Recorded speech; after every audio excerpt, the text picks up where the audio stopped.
أحب الوفاء بشتى الصور، أحب الوفي الأمين الأغر.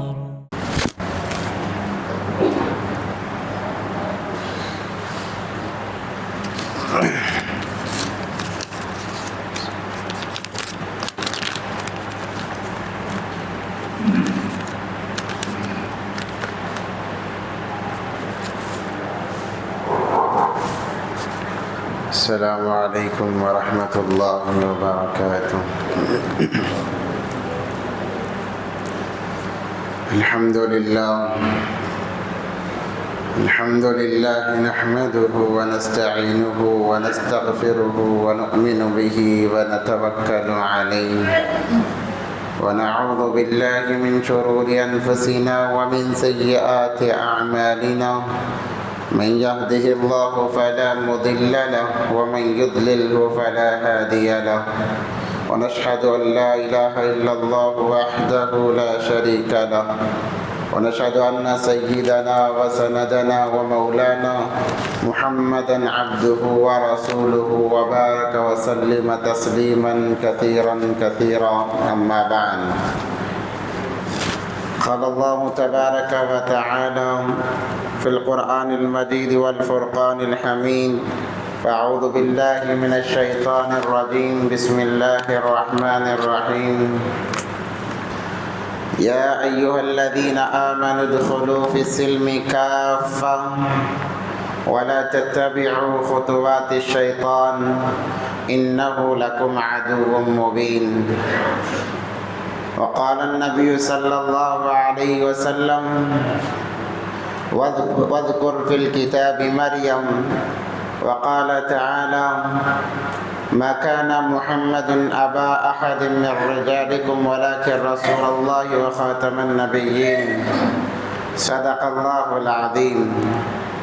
قال النبي صلى الله عليه وسلم: بادروا بالأعمال فتنا كقطع الليل مظلم، يصبح الرجل مؤمنا ويمسي كافرا ويمسي مؤمنا ويصبح كافرا، يبيع دينه بعرض من الدنيا.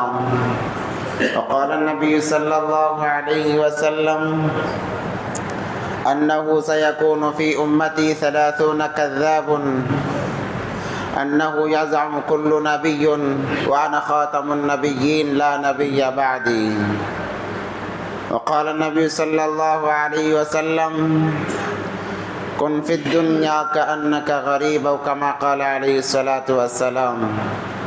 اللهم صل على سيدنا مولانا محمد في أول كلامنا، اللهم صل على سيدنا مولانا محمد في أوسط كلامنا، اللهم صل على سيدنا مولانا محمد في آخر كلامنا. اللهم لك الحمد كما أنت أهله، فصل على محمد كما أنت أهله، وافعل بنا ما أنت أهله، فإنك أنت أهل التقوى وأهل المغفرة. اللهم صل على محمد كلما ذكره الذاكرون، وصل على محمد كلما غفل عن ذكره الغافلون. اللهم صل على محمد وآله ألف مرة، اللهم صل على محمد وآله ألف مرة، اللهم صل على محمد وآله ألف مرة. محترم و معزز سامعین کرام، بزرگان دین، ایک مرتبہ دل کی گہرائیوں کے ساتھ درود پاک پڑھ لیں. اللہم صلی علی سیدنا محمد وعلی آل سیدنا محمد وبارک وسلم. معزز سامعین کرام، یہ دنیا ختم ہونے کے قریب تر ہوتی چلی جا رہی ہے. نبی علیہ الصلوۃ والسلام کا فرمان ہے، پیارے آقا حضرت محمد عربی صلی اللہ علیہ وسلم نے فرمایا کہ اللہ تبارک و تعالیٰ نے مجھے سب سے آخر میں بھیجا ہے اور آخری بنا کر بھیجا ہے. گویا میری امت اور قیامت عصر اور مغرب کی طرح ہیں. جیسے عصر کے بعد مغرب میں زیادہ وقت نہیں ہوتا، میرے بعد قیامت میں زیادہ وقت نہیں ہے۔ دنیا بالکل ختم کے قریب ہے، کب آئے گی اللہ بہتر جانتے ہیں۔ وہی علامت ہے کہ فتنے دن بدن بڑھتے چلے جا رہے ہیں، کوئی الگ فتنہ، آج کوئی الگ، کل کوئی الگ فتنہ۔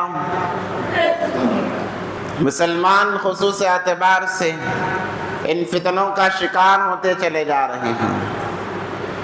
جیسے میں نے گزشتہ جمعے کہا کہ اللہ تبارک و تعالیٰ نے اس دین اسلام کو نبی آخر الزمان حضرت محمد عربی صلی اللہ علیہ وسلم پر کامل اور مکمل کر دیا۔ اسلام نبی صلی اللہ علیہ وسلم پر ختم ہو گیا۔ اللہ نے قرآن میں فرمایا الیوم اکملت لکم دینکم واتممت علیکم نعمتی ورضیت لکم الاسلام دینا۔ دین کو سمجھنا ہے، نبی پاک صلی اللہ علیہ وسلم کی زندگی دیکھیں، دین پر عمل کرنا ہے، نبی پاک صلی اللہ علیہ وسلم کی زندگی دیکھیں۔ جو نبی کی زندگی میں موجود وہی دین ہے، جو نبی پاک صلی اللہ علیہ وسلم کی زندگی میں موجود نہیں وہ بدعت ہے۔ زندگی کو اپنائیں گے کامیاب، زندگی سے ہٹ کر کوئی عمل کریں گے ناکامیاب اور گمراہ ہو جائیں گے۔ مثال کے طور پر رجب کا مہینہ چل رہا ہے، بڑا مقدس مہینہ ہے، بڑا بابرکت مہینہ ہے، اشہر حرم میں سے ہے، 4 مہینے محترم ہیں، یعنی ان مہینوں میں عمل کرنے پر اللہ دوہرا ثواب دیتے ہیں، ڈبل نیکیاں دیتے ہیں۔ ذی قعدہ، ذی الحجہ، محرم، رجب، یہ 4 مہینے محترم ہیں، اور نبی پاک صلی اللہ علیہ وسلم نے فرمایا، نبی علیہ السلام ہمیشہ اللہ سے دعا فرماتے اللہم بارک لنا، اے اللہ برکت دے، کس میں؟ رجب و شعبان، اس رجب کے مہینے میں، اور اگلا مہینہ جو شعبان کا آ رہا ہے اس مہینے میں برکت دے۔ کیا مطلب ہے؟ اللہ کے نبی صلی اللہ علیہ وسلم یہ چاہتے ہیں کہ یا اللہ جیسے رجب میں زندہ رکھا ہے، شعبان میں بھی زندہ رکھ، اور رمضان تک پہنچا وبلغنا رمضان۔ مجھے رجب کا مہینہ جب آتا ہے زندگی کی خواہش بڑھ جاتی ہے، نبی علیہ السلام دعا کرتے ہیں خواہش میں، موت آنی ہے یا اللہ برحق ہے، میں مانتا ہوں جیسے تو نے رجب تک پہنچایا ہے رمضان تک پہنچا دیں۔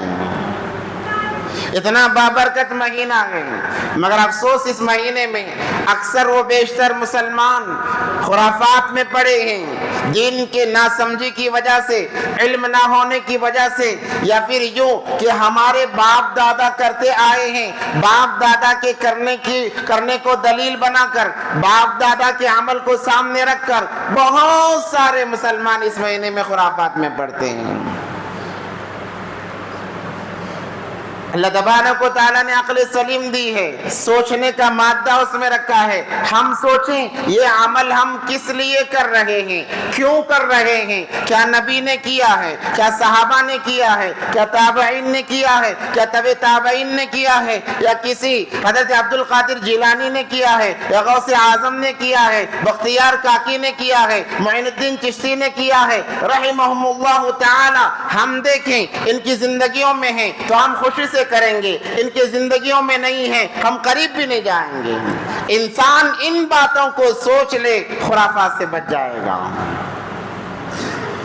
دین پر عمل کرنے کے لیے باپ دادا دلیل نہیں ہیں، ہمارے بڑے دلیل نہیں ہے، کیونکہ وہ ولی بھی نہیں ہے، کیونکہ وہ نبی بھی نہیں ہے، کیونکہ وہ صحابی بھی نہیں ہے۔ ہمیں دیکھنا پڑے گا نبی پاک صلی اللہ علیہ وسلم کی زندگی، صحابہ کی زندگی، تابعین تبع تابعین کی زندگی، اولیاء اکرام جو مشہور اولیاء اکرام ہیں ان کی زندگی، ان کے زندگیوں میں ملتا ہے وہ دین ہے، ان کے زندگیوں میں نہیں ہے وہ خرافات ہیں۔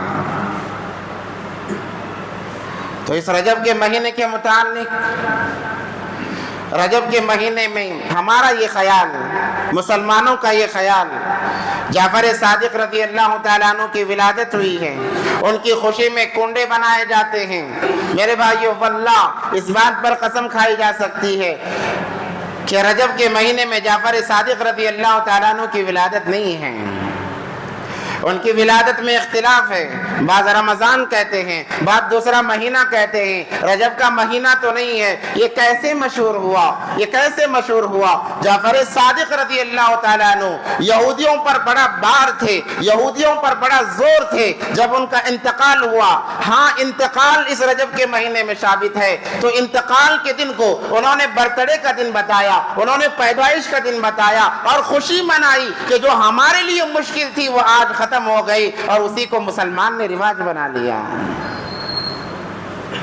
اس لیے جو بھی عمل ہو تحقیق ہونی چاہیے، کس نے کیا ہے، شروعات کہاں سے ہے، کیا یہ دین کا حصہ ہے یا دین کا حصہ نہیں ہے۔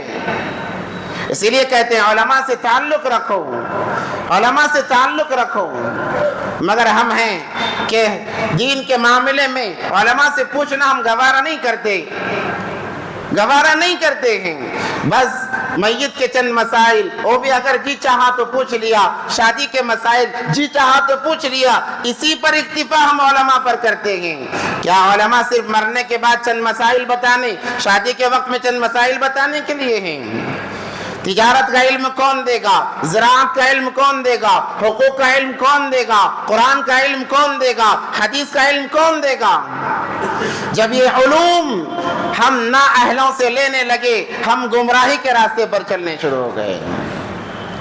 نااہلوں سے جو اس فیلڈ کے نہیں ہیں، میں نے گزشتہ جمعے بھی کہا، باہر تصویریں لگائی گئی ہیں، سوشل میڈیا کا دور ہے، مسلمان جس کے سر پر بڑا امامہ دکھتا ہے کہتا ہے کہ بہت بڑا علامہ ہے۔ میں نے گزشتہ جمعے ایک واقعہ بتایا نور الدین زنگی رحمت اللہ علیہ کا، کتنے بڑے وہ نیک اپنے آپ کو بتائے، مگر آئے کس کام کے لیے تھے؟ نبی پاک صلی اللہ علیہ وسلم کے جسد اطہر کو چھڑانے کے لیے آئے تھے۔ تو یہ خرافات جنم لیتی ہیں، نبی علیہ الصلوۃ والسلام کے شان میں گستاخیاں کی جاتی ہیں۔ آج کوئی بھی ایرا گہرا اٹھ کر کہتا ہے کہ میں آخری نبی ہوں، میں عیسیٰ ہوں۔ عیسیٰ علیہ الصلوۃ والسلام کی ذات کتنی بابرکت ذات ہے، عیسیٰ علیہ الصلوۃ والسلام کی ذات کتنی مقدس ذات ہے، امام مہدی کی ذات کتنی مقدس ذات ہے۔ اکثر و بیشتر جو خرافات پیدا ہو رہی ہیں وہ حضرت عیسیٰ علیہ السلام اور امام مہدی رضی اللہ تعالیٰ عنہ کے تعلق سے ہے۔ تو میں نے سوچا کہ حضرت عیسیٰ علیہ السلام کا ذرا تذکرہ ہمارے سامنے آ جائے۔ کون ہے عیسیٰ علیہ السلام؟ آخر کیوں ان کا نام لے کر ہر کوئی دین کے اندر خرافات کر رہا ہے؟ اور انبیاء کے تذکرے تو ہم جانتے ہیں، مگر قرب قیامت دو شخصیات کا نام لے کر، جسے چور دروازہ کہتے ہیں، چور اپنے دروازے سے داخل ہو رہے ہیں، نبی اور عیسیٰ ہونے کا دعویٰ کر رہے ہیں، عیسیٰ اور مہدی ہونے کا دعویٰ کر رہے ہیں۔ یہ دو شخصیات انشاءاللہ دونوں کی سیرت آپ کے سامنے رکھی جائے گی، تاکہ معلوم ہو کہ شخصیات کون ہیں۔ کل کو تمہارے سامنے آ کر کوئی کہے میں عیسیٰ ہوں، منہ توڑ جواب دے سکو، کوئی کہے میں مہدی ہوں، آپ منہ توڑ جواب دے سکو۔ حضرت عیسیٰ علیہ السلام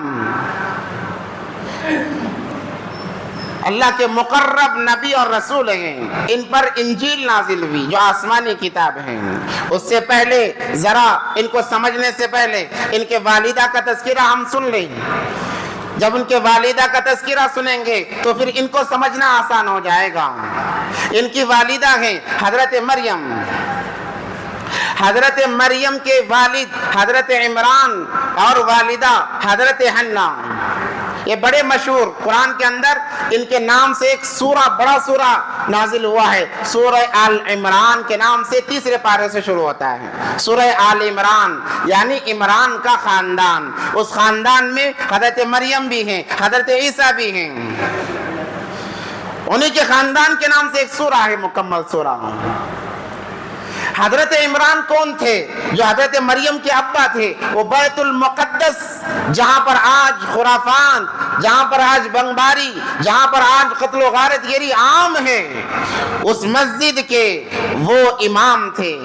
اور بیت المقدس یاد رکھیں، جیسے کعبۃ اللہ ہے، مسجد نبوی ہے، تیسرے نمبر پر بیت المقدس ہے، تیسرے نمبر پر بیت المقدس ہے۔ نبی صلی اللہ علیہ وسلم کے علاوہ تقریباً کم و بیش 10,000 انبیاء کی قبریں وہاں پر موجود ہیں، 10,000 انبیاء کی قبریں موجود ہیں۔ اور کعبۃ اللہ سے پہلے قبلہ اول وہی تھا، بیت المقدس ہمارا قبلہ تھا، مسلمانوں کا قبلہ. تو اس مسجد کے وہ امام تھے حضرت عمران. ان کا انتقال ہو گیا. جب انتقال ہو گیا ان کی بیوی حضرت حنہ حمل سے تھیں. اذ قالت امرأة عمران ربی انی نذرت لك ما فی بطنی محررا فتقبل منی. جب شوہر کا انتقال ہوا بیوی نے منت مانی، میرا شوہر مسجد اقصی کا بیت المقدس کا امام، اے اللہ میں منت مانتی ہوں کہ میرے پیٹ میں جو پل رہا ہے میں اسے تیرے نام پر آزاد کروں گی، تیرے نام پر میں آزاد کروں گی، تیرے گھر کے لیے وقف کر دوں گی. یہ سبق ہے ہمارے اور آپ کے لیے ہے. ہمارے گھر میں لڑکا پیدا ہوتا ہے سوچتے ہیں پہلا ڈاکٹر بنے گا، دوسرا پیدا ہوتا ہے سوچتے ہیں لائر بنے گا، تیسرا مشکل سے پیدا ہوا تو پھر انجینئر بنے گا. پیدا ہوتا نہیں ہے کیونکہ دو پر ہی سر کو ہاتھ لگا لیتے ہیں کہ بچے دو ہی اچھے، دو سے زیادہ آئیں گے کھلائے گا کون. یہی ہمارا یقین رہ گیا. الغرض پہلا آیا ایک الگ خیال، دوسرا آیا ایک الگ خیال.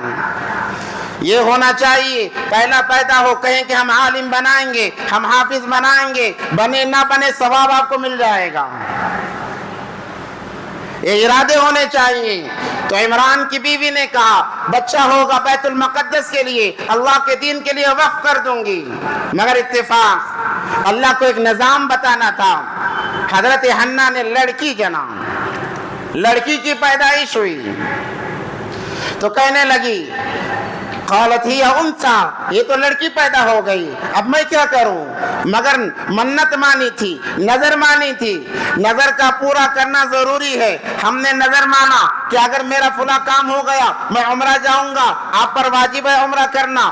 آپ نے نظر مانی میرا کام ہو گیا ایک بکرا صدقہ دوں گا، آپ کو منت پورا کرنا ہوگا. اگر آپ نہیں کرے مرنے سے پہلے بول کر مرنا ہوگا میری یہ منت باقی ہے.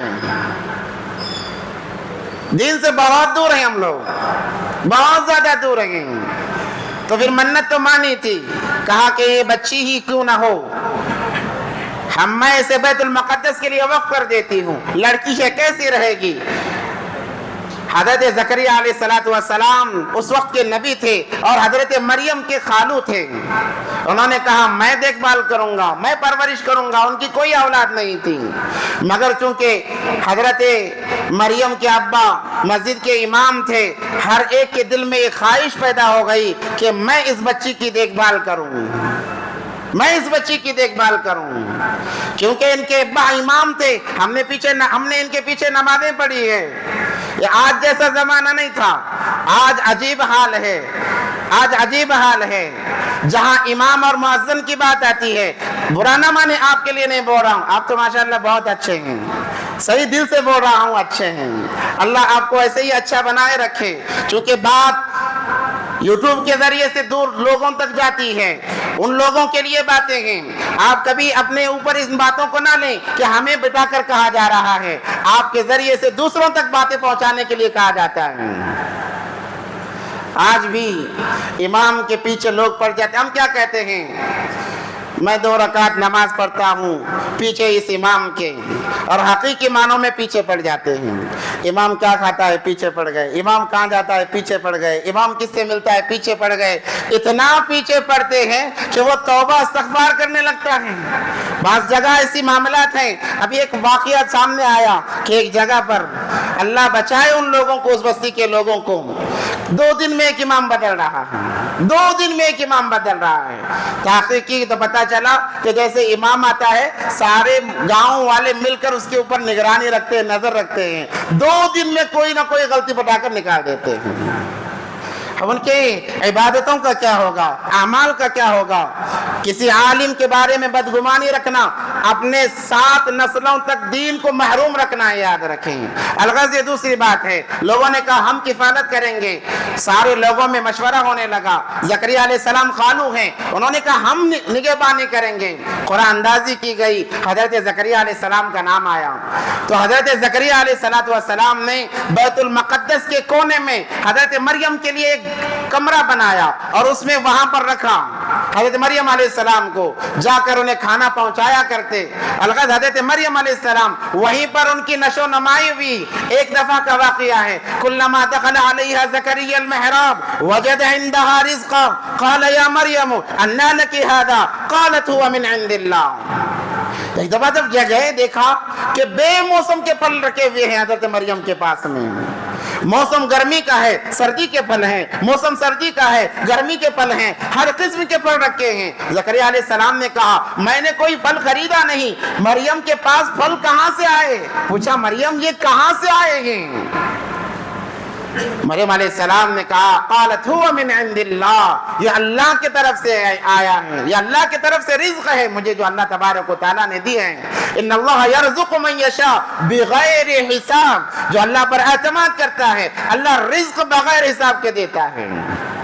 اللہ کی ذات وہ ہے، عزت دینے پر آئے گھر میں بٹا کر عزت دیتا ہے، لوگ آ کر سلام کرتے ہیں، ارے کہیں جانے کی ضرورت نہیں، لوگ آ کر عزت دے رہے ہیں۔ ذلیل کرنا چاہے اللہ گھر میں بٹا کر بھی ذلیل کر سکتا ہے۔ قل اللہم مالک الملک تؤتی الملک من تشاء تنزع الملک ممن تشاء وتعز من تشاء وتذل من تشاء بیدک الخیر۔ تو اللہ مریم علیہ السلام نے کہا کہ اللہ کی طرف سے ہیں، یہ اللہ نے مجھے دیے ہیں۔ تو پھر ان کے اس رزق کو دیکھ کر زکریا علیہ السلام کے دل میں مادہ پیدا ہوا، کوئی اولاد نہیں، بڑھاپے کا زمانہ، بیوی بانجھ ہے۔ زکریا علیہ السلام نے کہا یا اللہ جب تو مریم کو بے موسم پھل دے سکتا ہے مجھے اولاد بھی دے سکتا ہے، یا اللہ مجھے ایک اولاد دے۔ اللہ تبارک و تعالیٰ نے اس وقت میں دعا قبول فرمائی اور حضرت یحییٰ علیہ السلام جیسا نبی بیٹا دیا۔ الغرض یہ معاملہ چلا، حضرت مریم علیہ السلام وہاں پر پرورش پاتی رہی۔ جب بڑی ہوئی تو اللہ تبارک و تعالیٰ نے ارادہ کیا کہ حضرت مریم کو ایک لڑکا دیا جائے، ایک بیٹا دیا جائے۔ اس کا معاملہ یہ ہوا، ایک مرتبہ حضرت مریم غسل کرنے کے بہانے سے مشرقی جانب جانے لگی۔ اذ انتبذت من اہلها مکانا شرقیہ، سورہ مریم میں اس کا تذکرہ ہے۔ مشرقی جانب گئی، غسل فرما کر واپس آ رہی تھی کہ دیکھا ایک اچانک ایک نوجوان خوبصورت انسان سامنے کھڑا ہوا ہے۔ حضرت مریم ڈر گئی، خوف کھانے لگی، اللہ سے پناہ مانگنے لگی، ہے انسان میں تجھ سے پناہ مانگتی ہوں، اللہ کی پناہ مانگتی ہوں، اگر تو نیک بخت ہے تو یہاں سے چلا جا، اللہ کی پناہ مانگتی ہوں۔ تو اس انسان نے کہا، بلکہ وہ انسان نہیں تھے، وہ حضرت جبرائیل علیہ السلام تھے۔ انہوں نے کہا مریم ڈرو نہیں، میں انسان نہیں ہوں، آیا انسانی شکل میں ہوں مگر میں انسان نہیں ہوں، میں تو جبرائیل ہوں، اللہ نے مجھے خوشخبری دینے کے لیے بھیجا ہے۔ کا تذکرہ اللہ نے سورہ مریم میں بڑی تفصیل سے کیا ہے۔ وَاذْكُرْ فِي الْكِتَابِ مریم کا تذکرہ کیجئے کہ جب وہ مشرقی جانب اپنی ضرورت سے فارغ ہو رہی تھی ہم نے جبرائیل کو بھیجا۔ حضرت جبرائیل علیہ السلام نے خوشخبری سنائی اور کہا کہ اللہ تبارک و تعالیٰ تمہیں لڑکا دینا چاہتا ہے، اللہ تمہیں بیٹا دینا چاہتا ہے۔ حضرت مریم کے لیے یہ بڑی تعجب کی بات تھی کہ میرے کیسے لڑکا ہوگا، نہ میری شادی ہوئی ہے نہ کسی مرد نے مجھے چھوا ہے۔ کیا پاکیزہ عورت تھی، کیا پاکیزہ خاتون تھی کہ وہ کہہ رہی ہے دعوے کے ساتھ کہ آج تک کسی مرد نے نہ مجھے دیکھا ہے نہ مجھے چھوا ہے، مجھے لڑکا کیسے ہو سکتا ہے۔ یہ آج میری بہنوں کے لیے سبق ہے کہ ہم اپنے عفت و عظمت کی پرواہ کریں، اس کی پاسداری کریں، اسے نیلام نہ کریں۔ مریم علیہ السلام کے الفاظ آج کی عورتوں کے لیے سبق ہیں، جو عورتیں اس بات کا نعرہ لگاتی ہیں کہ ہمیں آزادی چاہیے، تمہاری یہ آزادی نہیں ہے، یہ آزادی کا مطالبہ نہیں ہے بلکہ یہ بے حیائی کے دروازوں کے کھولنے کا مطالبہ ہے۔ ایک مرتبہ ایک بھیڑیا بکریوں کی طاق میں رہتا تھا، ہمیشہ شکار کرنے کے طاق میں، مگر بکریاں اسے ملتی ہی نہیں کیونکہ بکریوں کا ایک جھنڈ ہوتا ہے، وہ ہمیشہ جھنڈ میں جاتی ہیں، جھنڈ میں واپس آ جاتی ہیں۔ بھیڑیوں کو فکر لاحق ہوئی اور اس نے کہا ایک بکری سے کہ دیکھو کیسی تمہاری زندگی ہے، ہمیشہ تمہارا ایک آقا ساتھ میں رہتا ہے اور چاروں طرف 4-5 کتے رہتے ہیں. ارے یہ بھی کوئی زندگی ہے کہ ان کے درمیان سے جاؤ اور ان کے درمیان سے آؤ؟ نہ تم کسی دوسری جگہ جا سکتی ہو نہ کوئی اور چارہ کھا سکتی ہو. ارے یہ زندگی بھی تو کوئی زندگی ہے. اور تمہارا جو آقا ہے وہ تمہیں مخصوص جگہ لے جاتا ہے جہاں گھاس بھی کم ہوتی ہے. تو اس بکری نے کہا کہ اب کیا کیا جائے؟ کہا کہ بغاوت کرو. کیا کرو؟ بغاوت کرو اپنے آقا سے اور کہو کہ ہمیں آزادی چاہیے, ہم آزادانہ جنگل میں چرنا چاہتے ہیں, ہم پر کوئی روک ٹوک نہ ہونی چاہیے. تو بکری نے کہا اس سے کیا ہوگا؟ ارے سارا جنگل بھرا پڑا ہوا ہریالی سے, جہاں جانا ہے جاؤ, جو کھانا ہے کھاؤ, تمہاری صحت بھی باقی رہے گی اور تمہاری آبادی بھی بڑھے گی. سبحان اللہ. تو پھر بکری نے یہ سوچا کہ بات تو صحیح ہے, ہمیں دھرنا دینا چاہیے. ساری بکریوں کو دھرنے پر بٹھا دیا, کہا کہ ہمیں آزادی چاہیے, ہمیں آزادی چاہیے.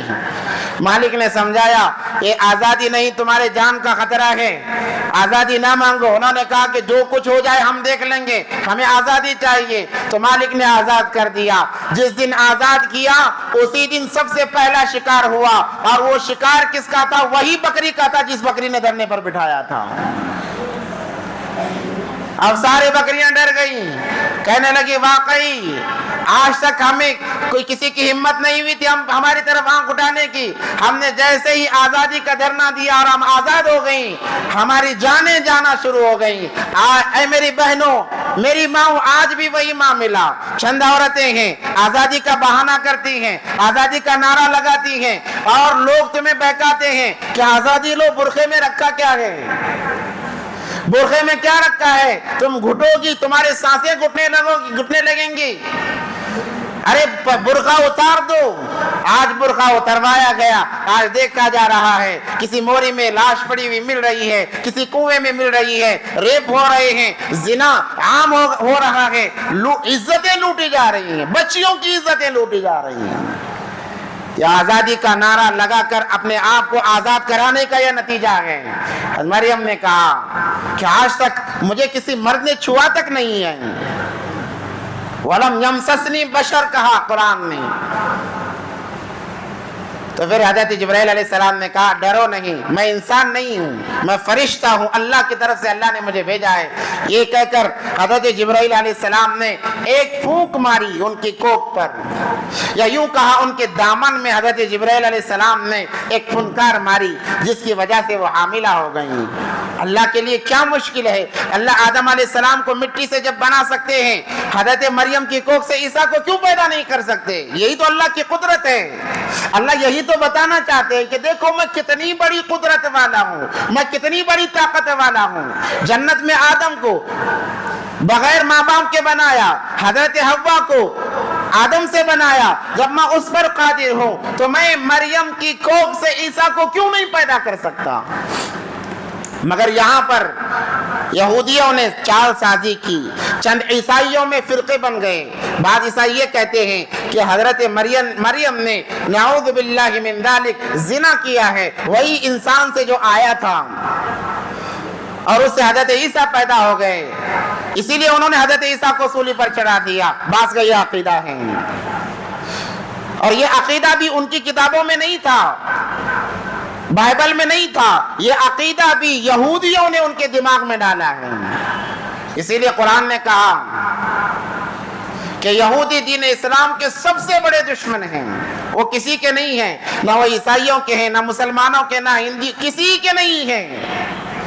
ان کے نزدیک, یہودیوں کے نزدیک, ان کے علاوہ ہر ایک کا خون کرنا ایسے ہی مقدس ہے جیسے ہمارے لیے کعبۃ اللہ مقدس ہے. یہودیوں کے عقیدے ہیں. اس لیے اللہ نے صاف اعلان کر دیا یہودیوں سے کبھی دوستی نہ کرو. وہ عیسائیوں کے بھی نہیں ہیں, نصرانیوں کے بھی وہ نہیں ہیں, ہندوؤں کے بھی وہ نہیں ہیں, کسی کے نہیں ہیں. ان کو صرف تمام انسانیت سے بغض ہے, انہیں حسد ہے, انہیں عداوت ہے. اس عداوت کی بنا پر یہودیوں نے ان کی کتابوں میں ان باتوں کو گھڑا کہ حضرت مریم نے نعوذ باللہ من ذالک زنا کیا ہے، ایک پاکیزہ خاتون پر، ایک پاکیزہ عورت پر تہمت لگائی۔ اسی لیے اللہ تبارک و تعالیٰ نے دین اسلام میں بھی اس بات کو رکھا کہ جو انسان کسی عورت پر تہمت لگاتا ہے، بری بات کا الزام لگاتا ہے، اسے 4 گواہ لانے پڑیں گے، 4 گواہ لانے پڑیں گے۔ زنا کا الزام لگا رہا ہے، 4 گواہ لانے پڑیں گے۔ آج جو اپنی ہوس نکالنے کے لیے الزام لگائے جاتے ہیں کہ فلاں عورت ایسی ہے، فلاں ایسی ہے، خبردار بن جاؤ، مرنے کے بعد اس کہیں یہی نتیجہ نہ بن جائے جہنم میں جانے کا۔ 4 موجودہ لوگ ہونے چاہیے جنہوں نے دیکھا ہے، تب گواہی قبول کی جائے گی، ورنہ شریعت کہتی ہے اگر کسی وقت میں گواہ کی ضرورت پڑے، ویسے انسان کو گواہ کے لیے بھی نہ بناؤ جو عورتوں پر الزام لگاتا ہے، اس کی گواہی بھی قبول نہیں کی جائے گی۔ الغرض یہ الزام تھا حضرت مریم علیہ السلام پر۔ اللہ تبارک و تعالیٰ نے جبرائیل امین کے ذریعے سے ان کی کوکھ میں ایک پھونکار لگائی جس کی وجہ سے حمل قرار پا گیا۔ فحملته فانبذت به مکانا قصیا، جب حمل قرار پا گیا تو پھر وہ الگ چلی گئی ڈر کے مارے کہ میں کیا منہ دکھاؤں گی، کیا منہ دکھاؤں گی، لوگوں کو میں کیا بتاؤں گی۔ اس ڈر کے مارے وہ الگ چلی گئی، جا کر ایک سوکھا کھجور کا درخت تھا اس کے نیچے بیٹھ گئی۔ اللہ تبارک و تعالیٰ نے کہا اے مریم ڈر نہیں، میں خدا تیرے ساتھ ہوں، تیری ہر ضرورت پوری کی جائے گی، تیری ہر ضرورت کو پورا کیا جائے گا۔ اللہ تبارک و تعالیٰ نے کہا جب درد زا بڑھنے لگا، تکلیف ہونے لگی، ولادت کی تکلیف،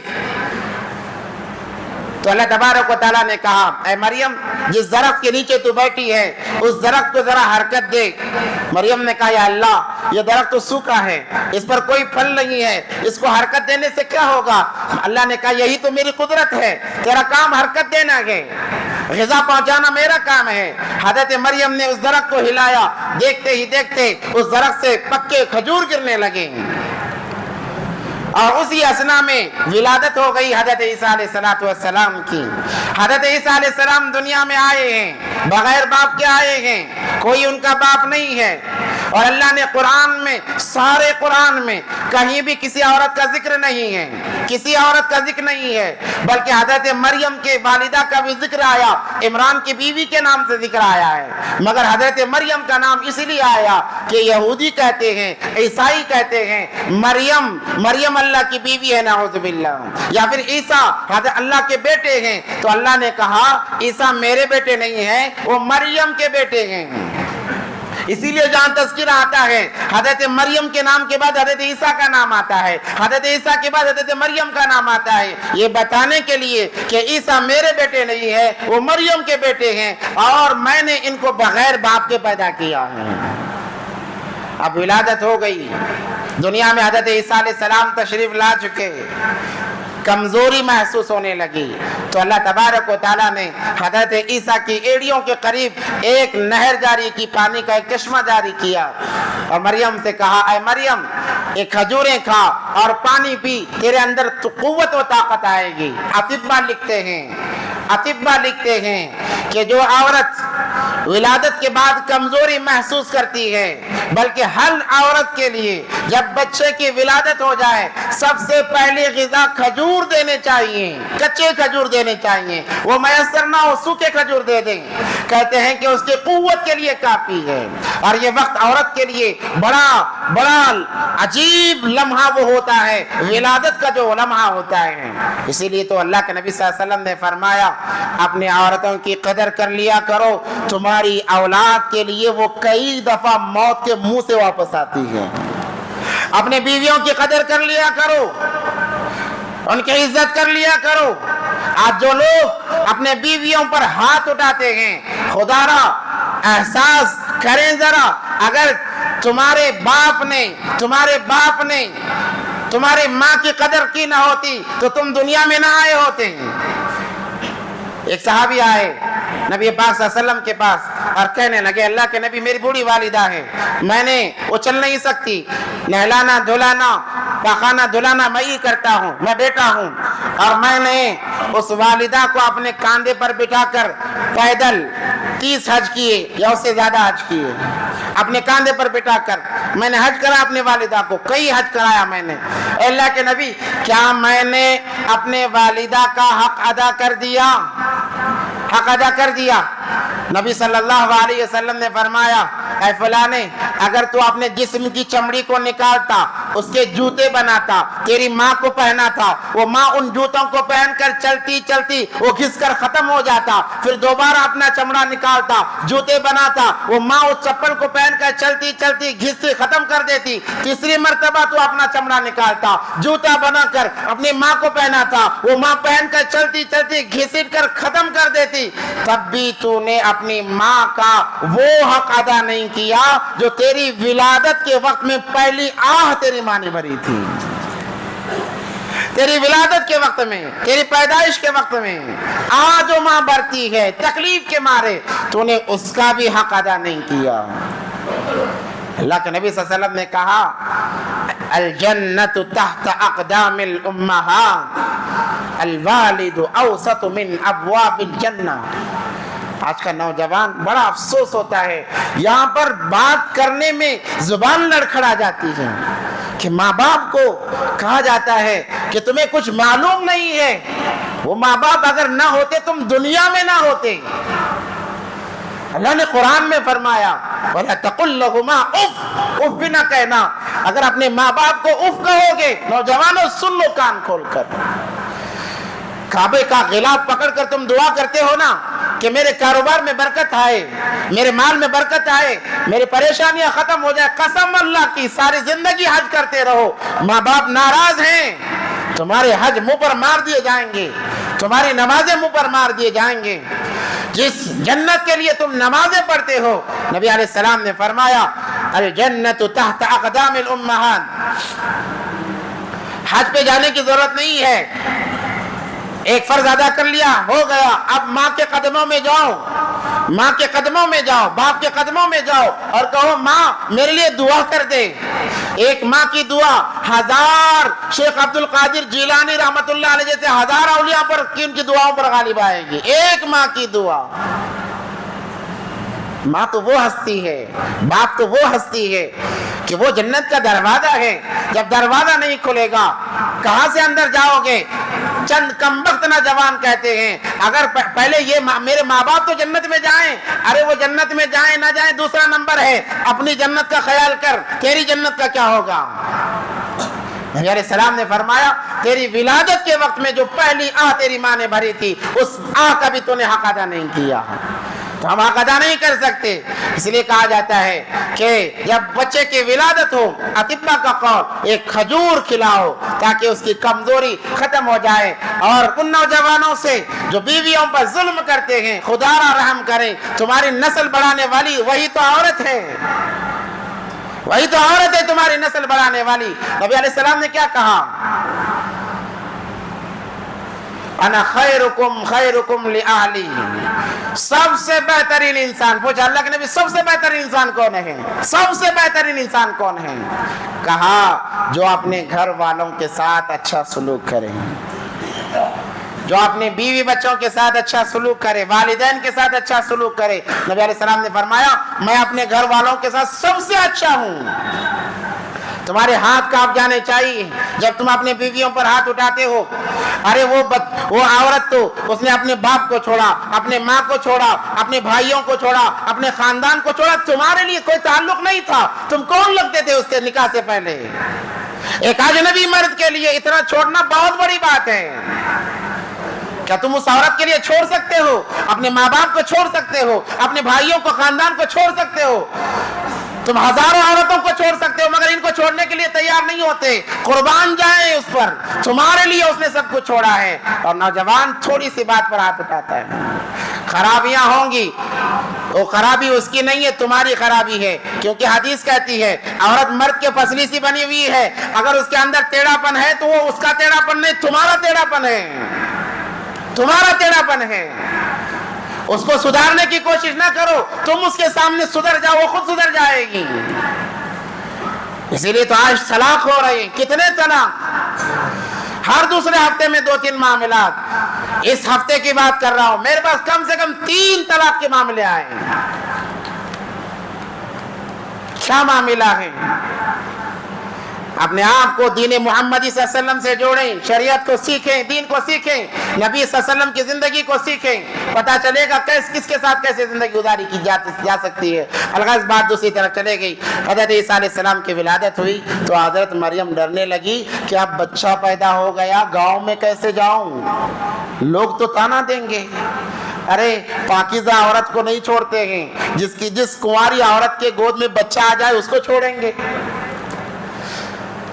پاکیزہ عورتوں کو نہیں چھوڑا جا رہا ہے، تانے دیے جا رہے ہیں۔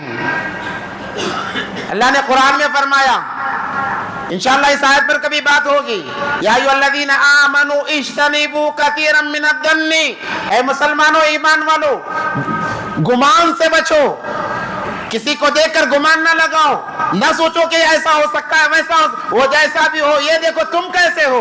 اجتنبوا کثیرا من الظن ان بعض الظن اثم، بہت سارے خیالات گناہ ہوتے ہیں۔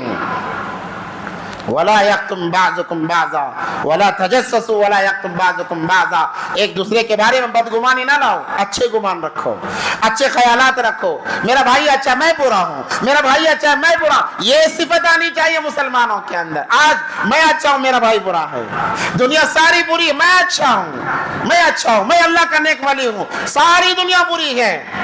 تم کبھی اچھے نہیں بن سکتے جب تک کہ اپنے سامنے ہزاروں برائیاں ہوں گی، وہ اس کا معاملہ ہے، میں دیکھوں میں کیسا ہوں، میں کیسا ہوں، اپنے گریبان میں جھانک کر دیکھوں۔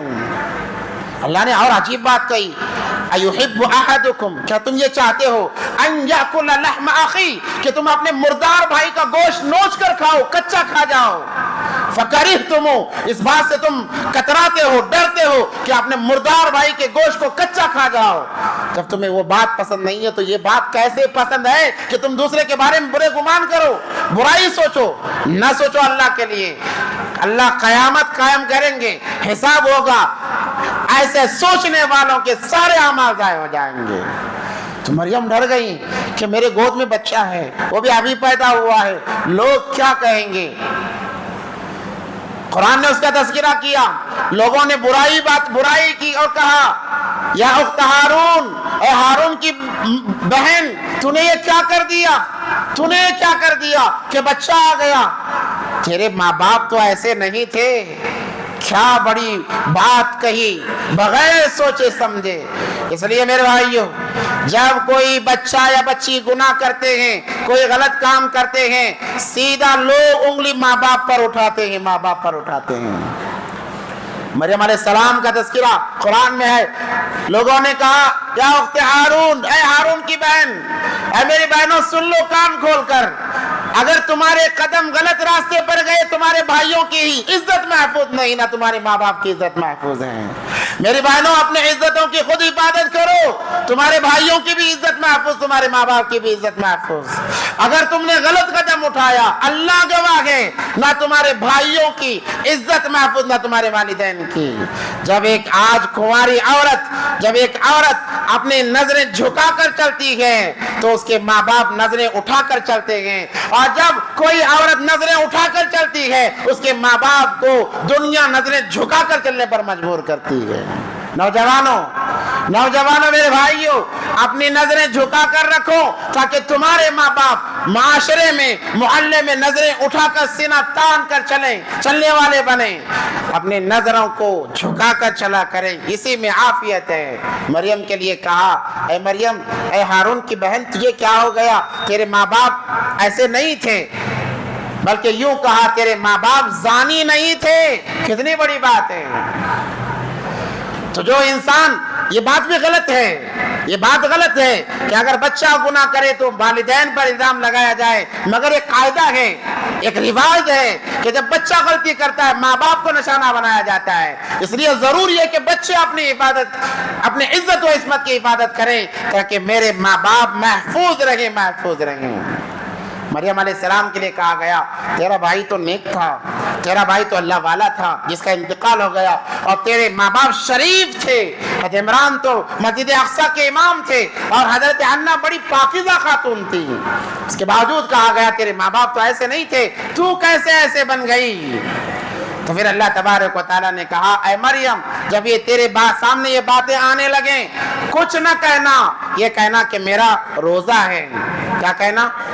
میرا روزہ ہے، اور بچے کی طرف اشارہ کر دینا۔ اللہ کو بتانا تھا اپنی قدرتوں کو، اللہ نے قدرت بتائی، کہا کہ بات نہ کرنا، کہنا میرا روزہ ہے۔ پہلے زمانے میں بات نہ کرنا بھی ایک قسم کا روزہ تھا، کہا روزہ ہے، اور اشارہ کر دینا۔ مریم نے ویسے ہی کیا، جب محلے میں داخل ہوئی لوگ آئے گھیر لیے تماشا بنانے کے لیے، آج بھی تماشا بنایا جاتا ہے، دو لوگ لڑ رہے ہیں، تیسرا موبائل پکڑ کر کھڑا ہے، چھڑانے کے لیے نہیں آتا ہے، موبائل پکڑ رہا ہے کہ دیکھیں کون زیادہ مارتا ہے، اس کو اپلوڈ کروں گا، ویورز آئیں گے اور میرا چینل گروتھ کرے گا۔ ایسی زندگی ہماری بن گئی ہے۔ نبی علیہ السلام فرماتے ہیں صلح کرا سکتے ہو تو دو لوگوں کے درمیان میں صلح کرا دو، ہو سکتا ہے یہ صلح کرانا تمہارے لیے نجات کا ذریعہ بن جائے۔ آج لوگ تماشا ہی زیادہ بنتے ہیں، مدد کرنے کے لیے کوئی نہیں آتا، لڑائی میں چھڑانے کوئی نہیں آتا، ویڈیو ہر ایک کا موبائل آن رہے گا، ہر ایک کوئی ویڈیو بناتا رہے گا، چھڑائے گا کوئی نہیں، بلکہ انسان سڑک پر آخری سانسیں گن رہا ہوتا ہے، ویڈیو ہم دیکھتے ہیں، کوئی آتا ہے چاقو سے وار کرتا ہے، لوگ ویڈیو بنانے میں لگے ہوتے ہیں، اس کا ہاتھ پکڑنے کی کسی کے اندر ہمت نہیں ہوتی۔ اتنا آج لوگ دین سے دور ہو کر بزدل بنتے جا رہے ہیں۔ ہاں یہ بات بھی اور ہے کہ حکومت کسی اور کی ہے، بیجا گھسیٹا جاتا ہے، مگر انسان ہمت تو کرے نا، ہمت تو کر سکتا ہے، وہ ہمت بھی نہیں ہوتی۔ الغرض لوگ جمع ہوئے، حضرت مریم علیہ السلام کو تان و تشنیع کرنے لگے۔ مریم علیہ السلام کو اللہ نے کہا کہنا میرا روزہ ہے، اور بچے کی طرف اشارہ کرنا۔ آخر ایسا ہی ہوا، انہوں نے کہا میرا روزہ ہے، اس سے پوچھو، اشارتاً کہا۔ اس کے بعد میں اللہ تبارک و تعالیٰ نے وہ معجزہ بتایا مریم کی گود میں کہ ساری دنیا دنگ رہ گئی۔ اس کے بعد کیا ہوا، اور حضرت مریم کی پاکی کی گواہی کس نے دی اور کیسے دلائی؟ اللہ تبارک و تعالیٰ نے ان لوگوں کو کیسا منہ توڑ جواب دیا، موقع ملا انشاءاللہ اگلے جمعہ بیان کیا جائے گا۔ اللہ سے دعا ہے کہ اللہ تبارک و تعالیٰ ہم تمام کو ان باتوں پر عمل کی توفیق عطا فرمائے۔ وآخر دعوانا الحمدللہ رب العالمین۔